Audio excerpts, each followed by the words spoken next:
Scott Engel 12:08 p.m., May 3, 2018 by Cam Giangrande. I plead the fifth. The last time a Patriot said words of greater consequence was during the Revolutionary War, when Patriot William Prescott said, "Don't fire until you see the whites of their eyes," at the Battle of Bunker Hill. Tom Brady just fired a shot, aimed at coach Bill Belichick, by giving his non-answer to interviewer Jim Gray at the Milken Institute Global Conference in Beverly Hills this week.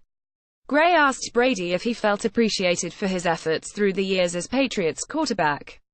Gray cited a piece in Brady's six-part documentary, where his wife, Gisele Bündchen, said it's tough when you're not appreciated. Instead of being his diplomatic self, Brady gave his cryptic response, "I plead the fifth." He then followed it up by saying that it's normal for people to always want to be more appreciated at their job. During the interview, Brady answered a question about the Super Bowl by simply saying, "They sucked." When asked about why Belichick didn't play cornerback Malcolm Butler, he simply said that he didn't know why, and that he never asked, that it was a coaching decision. He elaborated about how it's important for everyone to do their jobs, a favorite quote by Belichick. He said that he can't coach, it's not his job.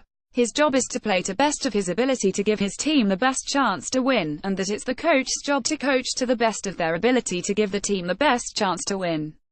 The insinuation was that he did give his team the best chance to win this past Super Bowl, but that his coach didn't. There has been constant speculation about the genesis of the Brady-Belichick rift and if there actually is any rift. This interview left no doubt, there is rift the size of the Grand Canyon.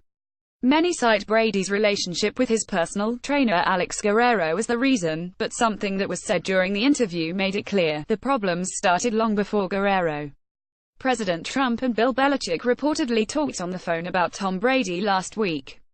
https://t.co/inf23zme. The Boston Globe. At Boston Globe, May 3, 2018. At one point during the interview, Brady was talking about how he still intended to play into his mid-40s, but never clarified whether it would be with the Patriots.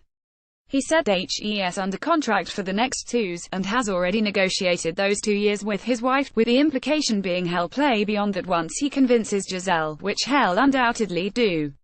Every other time Brady's contract has gotten to this point, it's been reworked to be more cap-friendly for the team to make other deals. Usually additionals get added to the contract. That isn't happening now.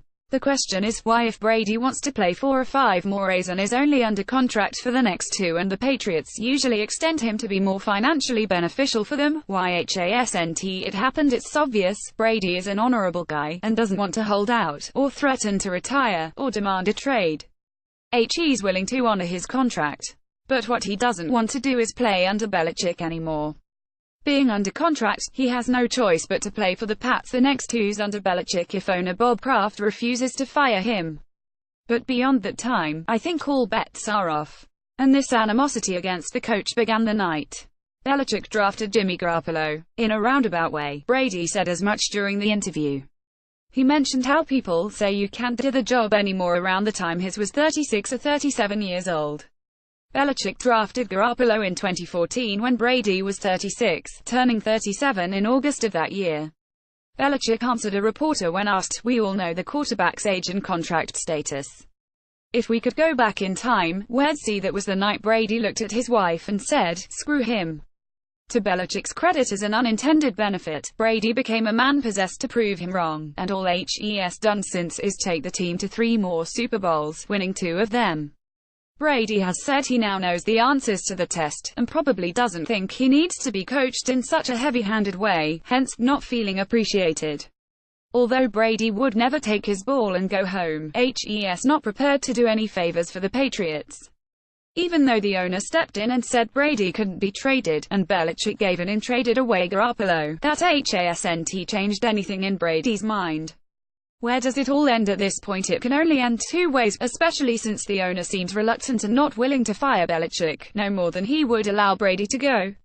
The first way it ends is that Brady plays under his current deal for the next 2 years, and tells Kraft he'll re-sign with the team if Belichick is gone and offensive coordinator Josh McDaniels ascends to be the head coach.